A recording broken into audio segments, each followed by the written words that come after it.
Everyone, and welcome to Sports Watch. If you like the content, please press the bell icon for further notifications and like, share, and subscribe to the channel.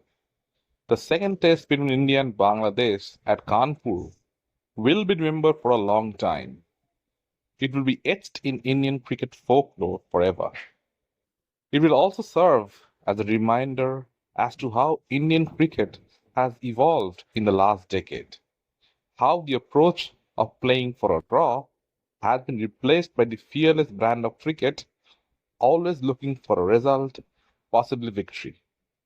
The man who has led the way for this current transition in the Indian team is undoubtedly their charismatic leader, Rohit Sharma. In cricket, there is a saying that a captain always leads from the front. And in the last 2 years, no one in world cricket has done it better than Rohit Sharma. He has sacrificed himself for the greater cause. The results are there for everyone to see. Finals in back to back ICC World Cups in different formats, runners up in one and winners in the other. So, this intent has rubbed off on the other players as well. For the better part of 3 days, the fans were left disappointed by the facilities at the Green Park Oval at Kanpur. Rain and wet outfield had resulted in play being suspended for 2 days at a stretch. In the first day, too, only 35 overs of cricket was played. So the match was destined for a draw with so much of time being lost. Still, this Indian team had other ideas.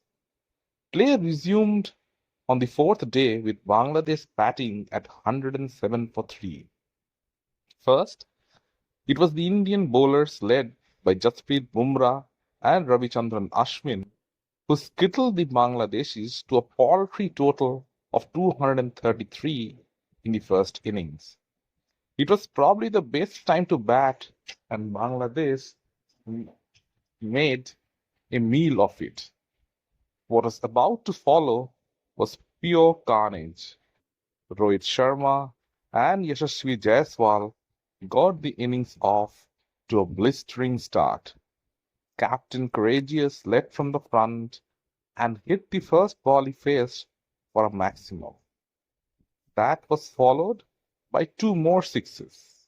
His partner in crime, Jaiswal, wasn't to be denied either, as the left-hander took a particular liking to the Bangladeshi bowling. India brought up their 50 in 3 overs. In the history of Test cricket, which stretches back to 150 years, it was the fastest team 50 ever. That was followed by the fastest 100 in 10 overs, the fastest 150 in 16 overs, the fastest 200 in 24 overs, and the fastest 250 in 30 overs. Records just kept on tumbling. Bangladesh didn't know what hit them. Whoever came played shots and showed them no mercy.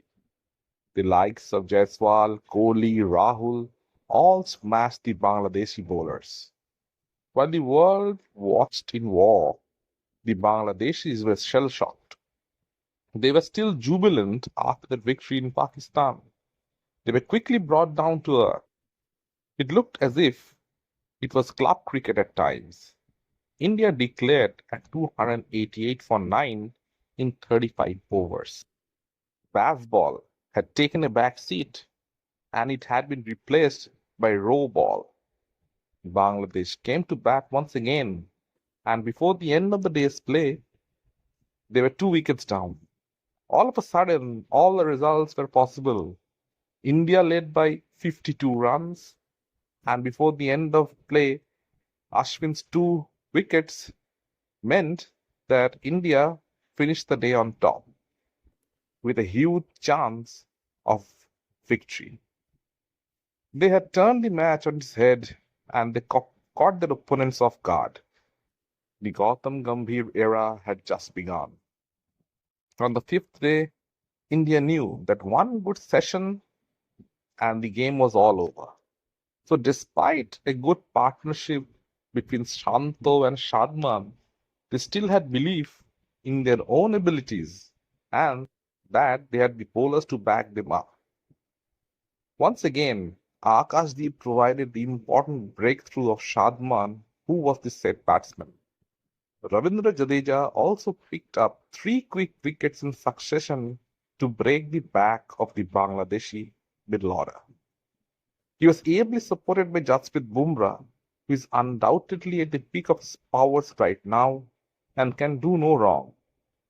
The Bangladeshi players had nowhere to hide.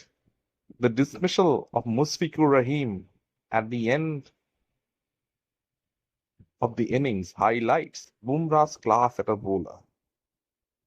It was probably the last ball before lunch. Bangladesh had already played the extra half an hour, and Bumrah produces an absolute jaffer to dismiss Musfiqur. It was the perfect slower delivery which deceived Musfiqur, who went for a big booming drive. He was beaten all ends up and was castled. Memories of Bumrah bowling a slower ball to dismiss Mitchell Sean Marsh at the NCG comes up to mind. At the same, it was the last ball before lunch. So Bumrah once again showed his magic. Bangladesh were bowled out for 146. India needed 95 runs to win. They had done the improbable. They had made a game out of nothing, out of nowhere. They were on the driver's seat to win it. And when they came into bat, like in the first innings, they went out all guns blazing. Yes, Rohit Sharma and Yashaswi Jaiswal both opened the batting with their usual flair. Rohit was dismissed once again early, so was Shubman Gill.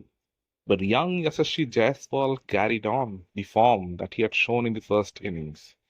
He was ably supported by Virat Kohli, and the pair of them put an absolute battering on the Bangladeshi bowlers, who were already sort of any confidence.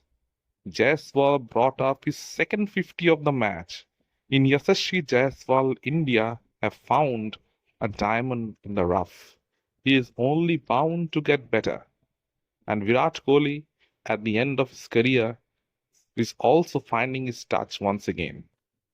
This victory in less than 2 days just shows the kind of team that India has become in the last few years. It is their 19th series victory at home, almost unheard of. They have not lost a test series at home for over a decade. The kind of dominance is unmatched. Not even the great teams of the earlier years could have had such a dominance in their own country as India did. This current lot of players are so far ahead of the rest that whenever they perform in their own backyards, they are practically impossible to beat. Let me know in the comment section what you feel. And if you like the content, please like, share, and subscribe to the channel.